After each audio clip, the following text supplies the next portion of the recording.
परमाराध्य परमवंदनीय सद्गुरुदेव पूजनीय संतजन सम्मानीय सज्जनों, भक्तिमयी माता एवं बहनों, आप हमारे चैनल को सब्सक्राइब नहीं किए हैं तो अवश्य कर लीजिए। सदगुरु कबीर साहब का प्रमाणिक ग्रंथ बीजक है जो 11 प्रकरणों में विभक्त है। मैं आज रामायणी 8 संक्षिप्त में आप लोगों के समक्ष रख रहा हूँ। रामायणी 7 में आपने श्रवण किया कि परमात्मा बोध का विषय है, परमात्मा कहने सुनने का विषय नहीं है।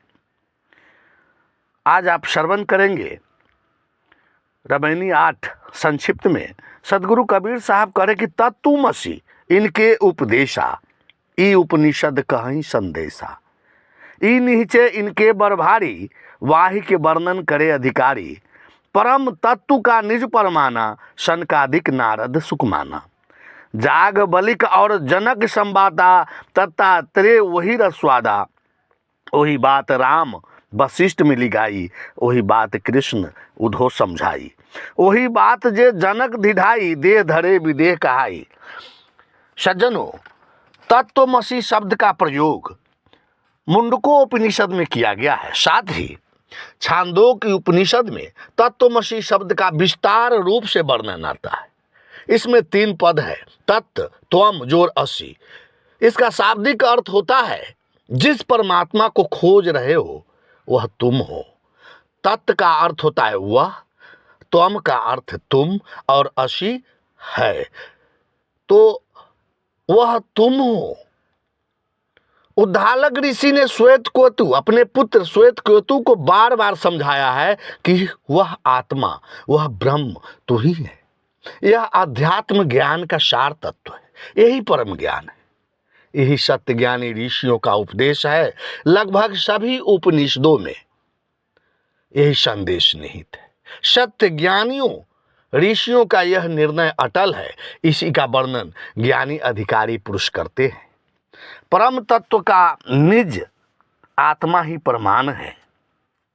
इसी को सनकादिक, नारद, सुखदेव आदि ने भी माना है कि मैं ही ब्रह्म हूं। याज्ञवल्क्य और जनक के संवाद में भी इसी का चर्चा है।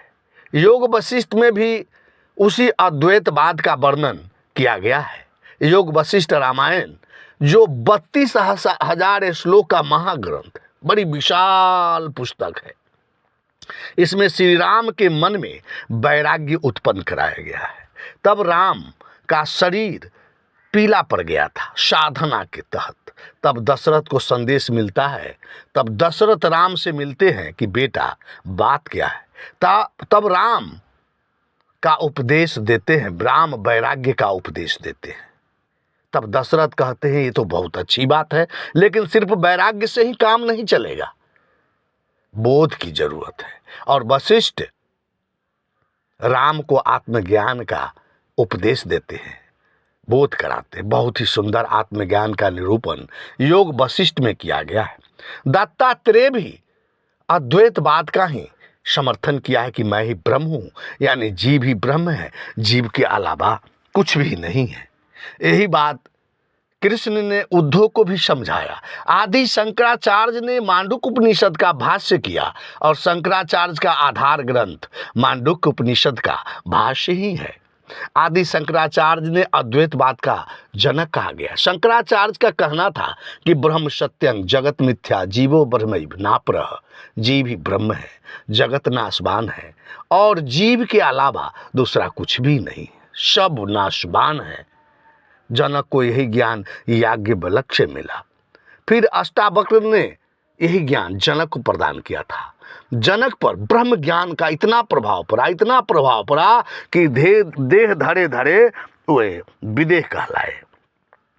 अंत में सदगुरु कबीर साहब कहते हैं एक साखी के माध्यम से कि कुल मर्यादा खोए के जियत मुआ नहीं होए, आ देखत जो न देखिया अधिष्ट कहावे सोए। संपूर्ण अहंकार को त्याग कर जो सत्यनिष्ठ होता है वह अमरत्व को प्राप्त कर लेता है, उसका आवागमन नहीं होता। और कहते हैं कि कुल की मर्यादा खो देने से कोई जीते जी मुआ नहीं हो सकता। इसके लिए तो संपूर्ण अहंकार को त्यागना पड़ता है।